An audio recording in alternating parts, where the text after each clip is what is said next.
നിങ്ങളെ dance practice ചെയ്യുമ്പോ ഇങ്ങനെ കളിക്കാണ്ട് തുള്ളി കളിക്കാൻ എന്നാലാണ് പള്ളിയിൽ മര്യാദ കളിക്കാൻ പറ്റുള്ളൂ. ഇതെന്താ പെയിന്റ് ഒക്കെ ആയിട്ട്? ഇലക്ഷനൊക്കെ അല്ല അമ്മച്ചി, നമ്മുടെ സ്ഥാനാർത്ഥിയുടെ പേരെഴുതാനാ? ഞങ്ങളോട് ആരും പറഞ്ഞില്ലല്ലോ. ഇതാരെങ്കിലും പറയണ അമ്മച്ചി, നമ്മളങ്ങടെ എഴുതാലേ. അങ്ങനെ ഞങ്ങളുടെ മതിലും ആരും എഴുതണ്ട.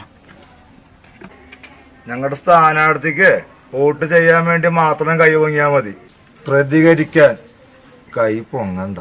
അയ്യോ ചേട്ടാ വിട്. നിങ്ങൾ ആരുടെ പേര് വേണേലും എഴുതിക്കോ, ഞങ്ങൾക്ക് ഒരു കുഴപ്പമില്ല. വിളിച്ചുകൊണ്ട് പോടെ ഈ തള്ളേനെ. ഇല്ലെങ്കിൽ ഞങ്ങൾ വീട്ടിലേക്ക് വരും, വോട്ട് ചോദിക്കാനല്ല.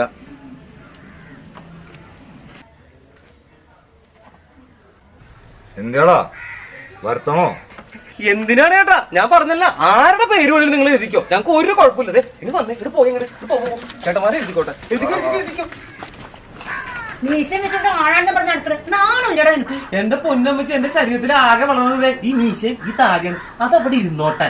എന്നാലും ഒരമ്മച്ചിനെ കൈ പിടിച്ച് തിരിച്ചാണ്ടില്ലേ? എന്റെ പൊന്ന്, ഞാനതങ്ങനെ അവന്മാരുടെ അടുത്ത് ചോദിക്കാൻ ചെന്നാലേ അവന്മാരെന്നെ കഷ്ടത്തിൽ ചെറുക്കും. പിന്നെ നിനക്ക് കെട്ടിയവരുണ്ടാവൂലടി. ഇതിലും ഭേദം അതാ.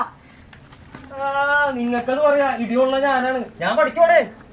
ഇതില് പോയ അവന്മാരുണ്ടോ? ഇതിലോ ലിലി ചേച്ചി എന്തിയാടാ? രാവിലെ മതിലും എഴുതാൻ വന്നമാരില്ലേ, അവന്മാർക്ക് മുട്ടൻ പണി കിട്ടി. എന്താ പറ്റിയേ? ഏതോ ഒരുത്തൻ രണ്ടിനടിച്ച് ആശുപത്രി കയറ്റിട്ടുണ്ട്. ഏതെങ്കിലും നല്ല ആമ്പിള്ളേരുടെ വീട്ടിലെ പെമ്പിള്ളേരെ കയറി ഞോണ്ടിട്ടുണ്ടാവും. ഇവിടെ ഒരുത്തരുണ്ട്.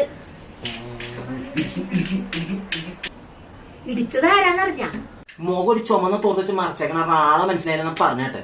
ആണാ? എന്നാ ചോദിക്കട്ടെ. നിങ്ങളുടെ ആൾക്കാരുണ്ടോ? ആടി എന്റെ വർക്കിംഗ് ഡ്രസ് ഉണ്ട്, ആ ബാഗിലുണ്ട്.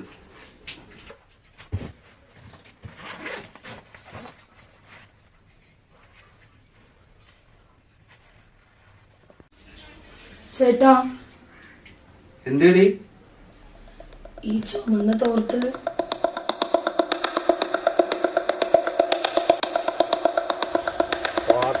കാലം നമ്മളെ ആർപ്പടിക്കാനടാ, നമ്മളെ മേത്ത് ഒരുത്തനും തൊടൂല. ഇനി എങ്ങാനും പൊട്ട അവന്റെ കാര്യം.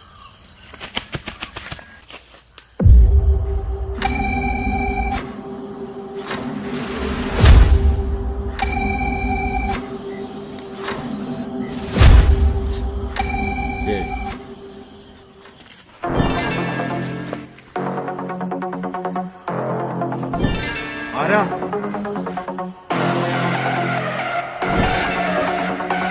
ആരാടാ നീ?